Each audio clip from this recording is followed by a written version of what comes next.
Happy Mother's Day. We begin today with threats, lies, and possibly tapes, and escalating events since President Trump fired FBI Director James Comey. It was the most tumultuous week yet in the Trump presidency. Just when you thought it couldn't get any crazier or stranger, it certainly did.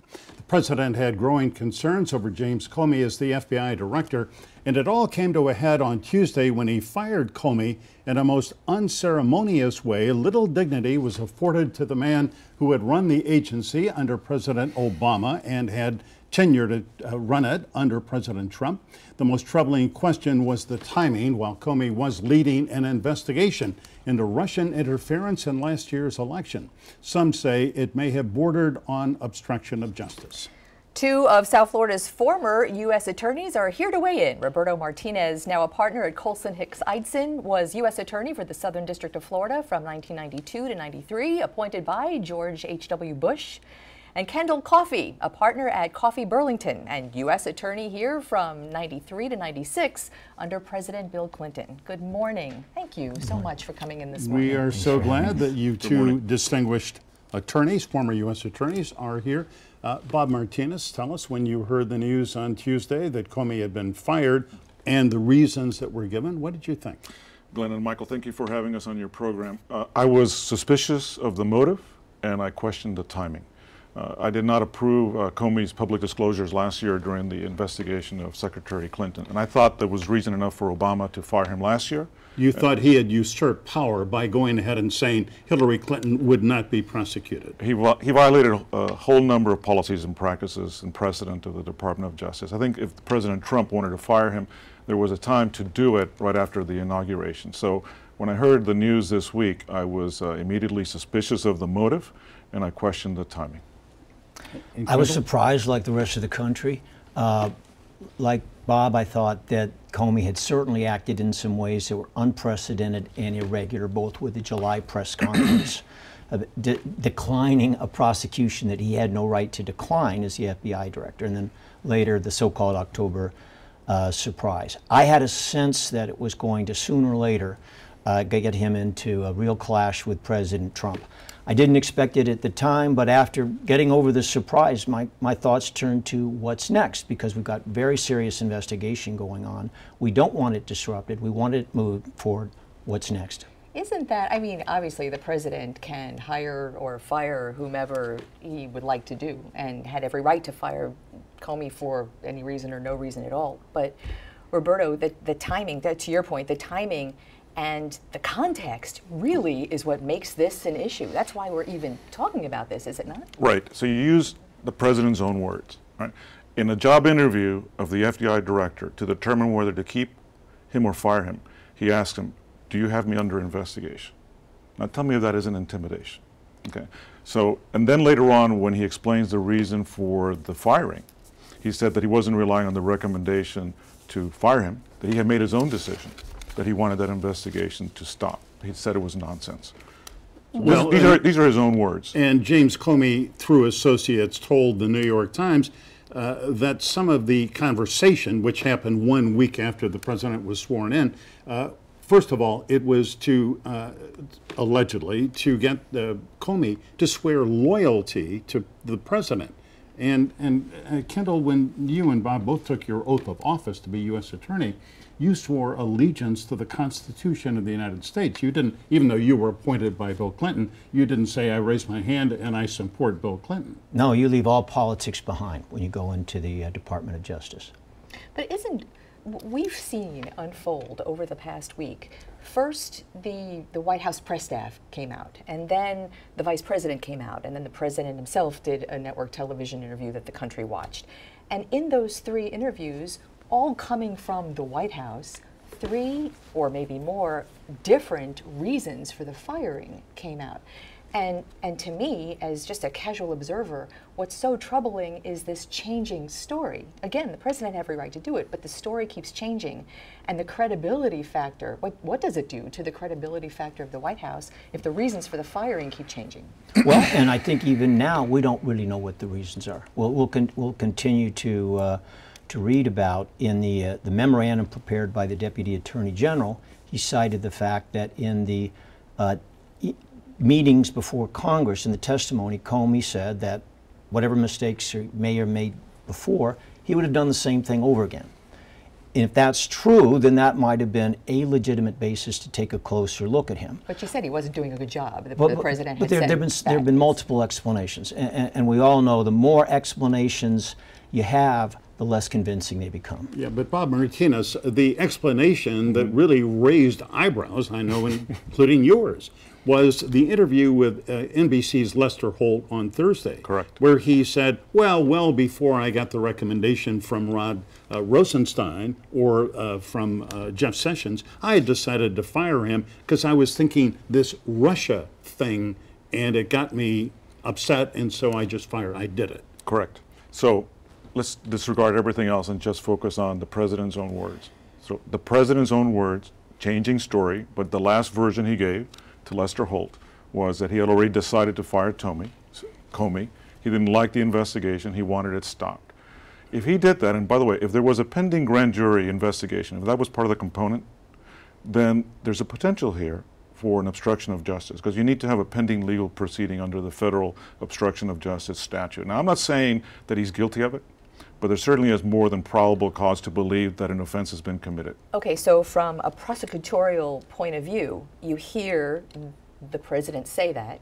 What evidence would you need to say this is not a reason, this is obstruction of justice? Well, how do you go from A to Z there? I think you have to look, when you're dealing with a federal criminal investigation and you're making accusations about criminal wrongdoing, you have to be very careful, whether you're talking about Secretary Clinton or President Trump.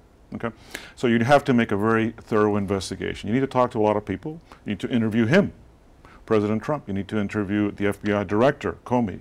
You need to interview people in the White House. You need to interview people in the FBI.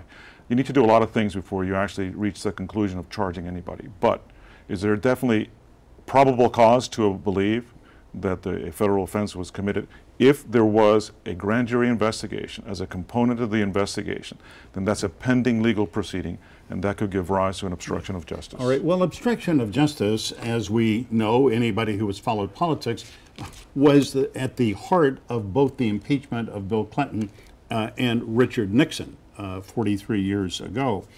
Here is, I want to put up on the screen what a very well-respected law professor at Duke University Law School, a former prosecutor, had to say this week in the Washington Post. He said about obstruction of justice, it's all about the purpose with which it's done. In theory, trying to intimidate, silence, or even influence someone who is investigating you could be obstruction of justice. Kendall, you don't disagree with that, do you? The definition is correct, and one of the linchpins to exploring it further would be Comey himself.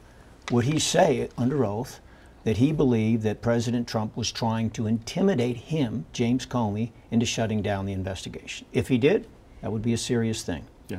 Well, as a matter of fact, we know that Mr. Comey was invited to appear before a Senate committee on Tuesday in private. He said, no, I don't want to appear in private. But apparently, Bob, he has said, I will appear in public. And if he appears under oath, he certainly is going to be asked about this. Yes, he is. And should be. And should be. That's correct. He should be. Well, that, to your point, the intimidation factor, is that something that the president would not say to any staff member? Here as president is what I'd like to see. I mean, when does that become intimidation in a legal sense? Well, obstruction is a very subjective crime. It's one of the more poorly defined things, but it ultimately becomes a matter of intent. And if anybody who's aware of a pending grand jury investigation goes to anybody who might be a witness, for example, and attempts to intimidate them, could be to shut down the investigation, could be to seal their lips, could be to destroy documents. Those kind of intimidations, if provable, can of course lead to obstruction of justice. So it would not be what Comey perceived, but what the president intended? It would be a requirement of both, but the starting point is if Comey said, I heard the president, I wasn't intimidated, I didn't think he was telling me to shut down the investigation, then that would shut down the issue of obstruction of justice. All right, gentlemen, hold your thoughts for a minute. When we come back, we want to talk about whether a special prosecutor is needed, as some believe. So stay with us. We'll be back with Kendall Coffey and Roberto Martinez in just a moment.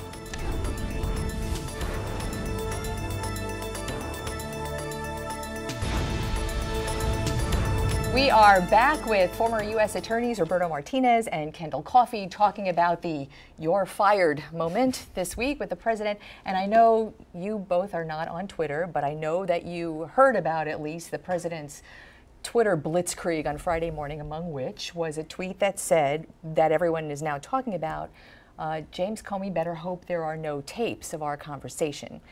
Roberto Martinez, that is, well, there's no doubt there's a threat there somewhere. Whether it rises to a legal threat, I don't know. But what does that even mean, do you think? Well, when I heard that, my first reaction is that is surrealistic. In the famous words of Yogi Berra, deja vu all over again. Now, I don't know whether there are tapes. As we know, unfortunately, from President Trump, he says a lot of stuff that isn't real, and then he goes and changes his story. So who the heck knows whether there are any tapes? But what if there are tapes? When I read that Friday morning, I thought, well, wouldn't the president be the one to be nervous if there are tapes? That was my initial, fair or not, I don't know, but that was my initial reaction. Tapes of, can you even have a tape recording without two-party consent in Washington, D.C.? I'm sure the president has the authority to authorize it, but tapes ought to make everyone nervous. I thought it was something that probably was a bluff, but who knows?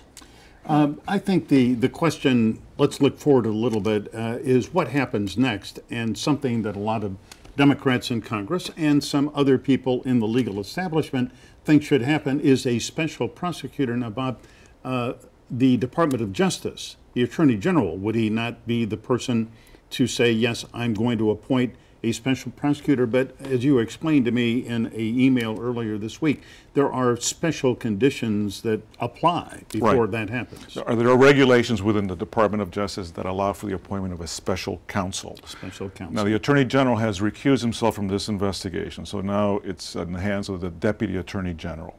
The question under the regulations is there a conflict of interest so that nobody in the department can undertake that investigation? Or are there extraordinary circumstances? I'm not a fan of the special counsel. I think we've seen how it has been abused in the past against Democrats or Republicans. I think it is a last resort. But the question that we need to ask is, can the department at some component level investigate it without a conflict? Or have we reached the level of extraordinary circumstances? If the Deputy Attorney General does not take steps to reassure the public that he is independent enough and has the integrity to stand up to President Trump, and if he doesn't assure the public that the Department of Justice is going to dedicate the resources necessary to do the investigation, then I think we would be at the level and at the stage where special counsel should be appointed. That's Rod Rosenstein. That is correct. And so he is also the central figure. Did he write this memo criticizing Comey of his own accord? Was he instructed to write the memo in the first place that the president then used as his cover for making the firing happen? And now reports that Rosenstein is so angry about that he's threatening to resign. How can he possibly be in a position to take on that decision? Well, I think he can be, as was just explained. We need a demonstration that they can maintain the current leadership and go forward with it. To get a special counsel, and there's going to be disruptive. You're starting all over again. This is an investigation people want to see moving forward. And in all events, the FBI is going to investigate it. They're not going to hire another agency to come in and do the real work of an investigation in terms of witnesses and documents and things like that. But here's what I think has to be considered. Rosenstein served 8 years as the U.S. Attorney in Maryland under President Obama.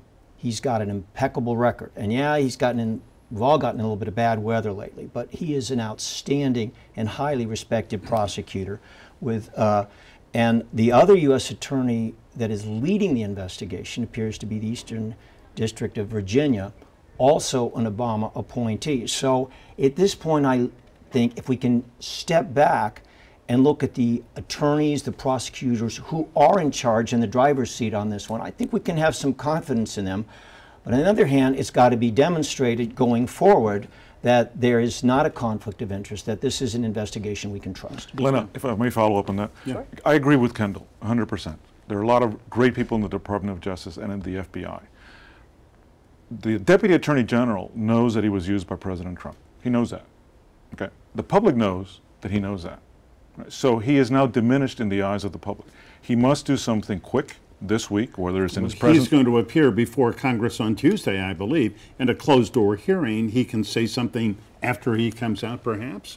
There has to be something very significant coming from him to us, the members of the public, to assure us that he has the backbone, the independence, and the integrity to do this investigation honestly. As U.S. attorneys for the Southern District of Florida, you both work closely with the FBI. It's a great agency. It has a huge bureau here. I guess nearly 500 agents work in South Florida. And I think the question for them, the question for the country, is who is going to lead the Bureau now? And I heard Jeffrey Toobin Kendall on CNN the day of the firing say he's afraid the president's going to appoint a stooge to come in to quash the Russia investigation. Do you have that fear? I don't have that fear. I think not just Democrats in the Senate, Republicans in the Senate are watching this very, very closely. I think there's a lot of concern, and I'm confident that for anybody to get confirmation, they're going to have to be, if not a James Comey, who frankly had fabulous, unimpeachable bipartisan support, right, but a high-quality, independent person with plenty of law enforcement experience. And without trying to impugn them, it's not going to be Chris Christie or Rudy Giuliani or somebody very close to the president politically. I'd be astonished if that would be acceptable. You're shaking your head. No, let me tell you something. The FBI, the agents in the FBI, have a tremendous amount of pride. They know that they are the place where the public looks to for integrity and independence. You don't mess around with the FBI. If the president thinks he can mess around with the FBI and the FBI will leave that alone, boy, is he mistaken. That's going to be the final word. Bob Martinez, Kendall Coffey, great to have you guys come in. Thanks for having us. Really appreciate it. Up next.